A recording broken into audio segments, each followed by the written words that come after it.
It is infinitely easier to kill 1 million people than to control 1 million people.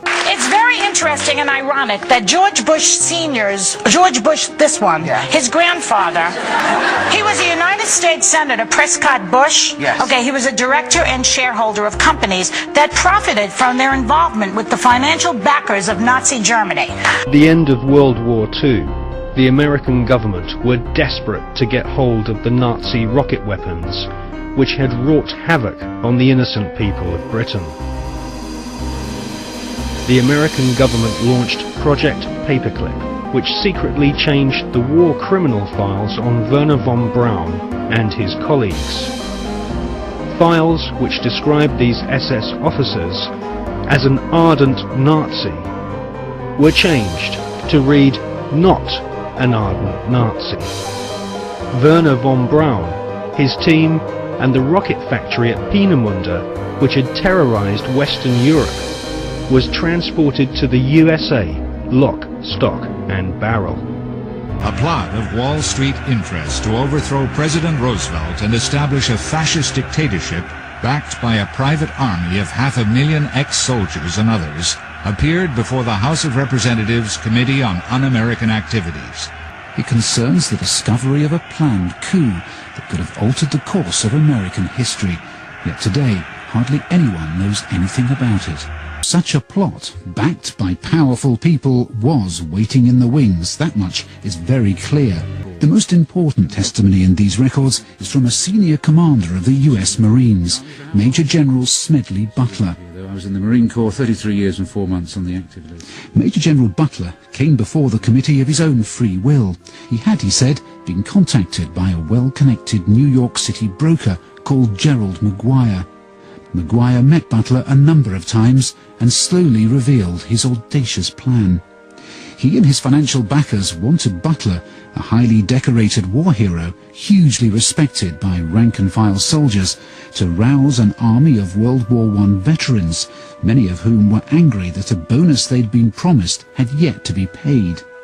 The idea was that the general would use these men to help seize the White House, just like Hitler and Mussolini had used their private armies to bully their way into power. At the time, Butler, a staunch defender of democracy, went along with the plan, but he was secretly appalled. The total influence, economic, political, even spiritual, is felt in every city, every state house, every office of the federal government. We must not fail to comprehend its grave implications. Our toil, resources, and livelihood are all involved. So is the very structure of our society. In the councils of government, we must guard against the acquisition of unwarranted influence, whether sought or unsought, by the military-industrial complex. The potential for the disastrous rise of misplaced power exists and will persist. There's new evidence that casts serious doubt on whether Sirhan was guilty of the Kennedy murder. Sirhan was arrested for the crime, having been captured in the pantry immediately after firing an Iver Johnson cadet revolver. Today, Sirhan is serving a life sentence for the assassination. There was someone other than Sirhan who was shooting at Robert Kennedy. Yes, we've concluded that Sirhan not only did not shoot Senator Kennedy, but could not have shot Senator Kennedy. And the reason for that is Sirhan was never in a position where he could shoot Senator Kennedy from behind. And Senator Kennedy was shot 4 times from behind. 3 of the bullets entered his body and 1 went through his suit coat at the right upper seam.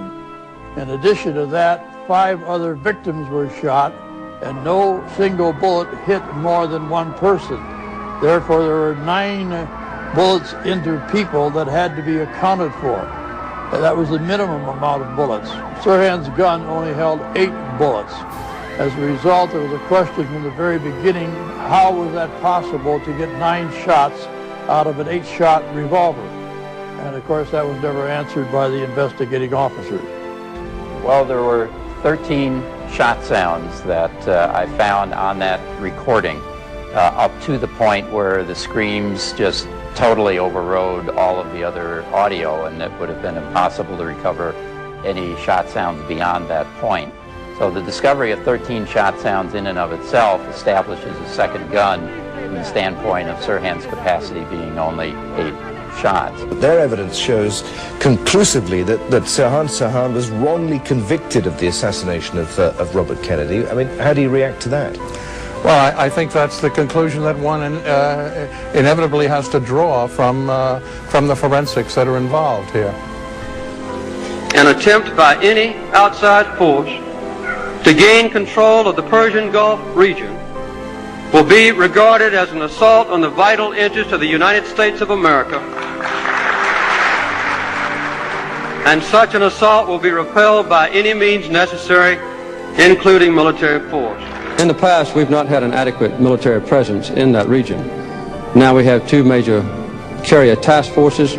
We have access to facilities in 5 different areas of that region, and we've made it clear that working with our allies and others, that we are prepared to address any foreseeable eventuality which might interrupt commerce with that crucial area of the world. This, I believe, has assured that our interests will be protected in the Persian Gulf region, as we've done in the Middle East and throughout the world. Baghdad was shopping everywhere for chemical, biological, nuclear technologies, and for ballistic missile technology. An estimated 1,400 terrorists were operating openly out of Iraq.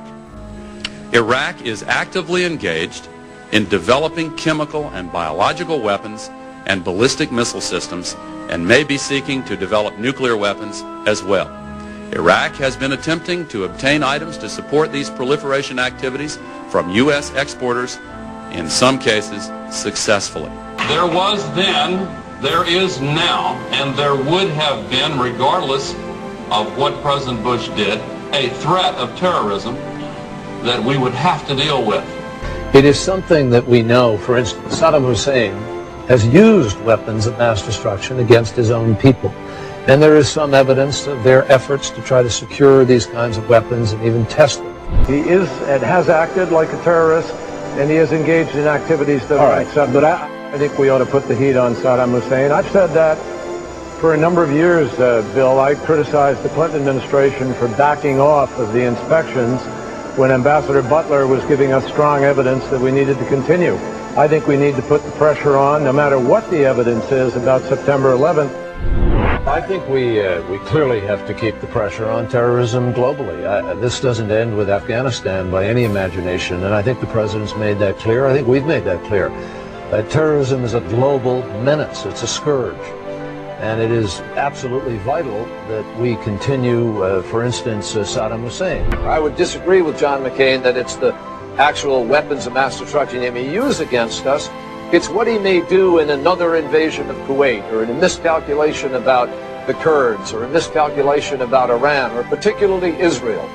Those are the things that I think present the greatest danger. He may even miscalculate and slide these weapons off to terrorist groups to invite them to be a surrogate to use them against the United States. It's the miscalculation that poses the greatest threat.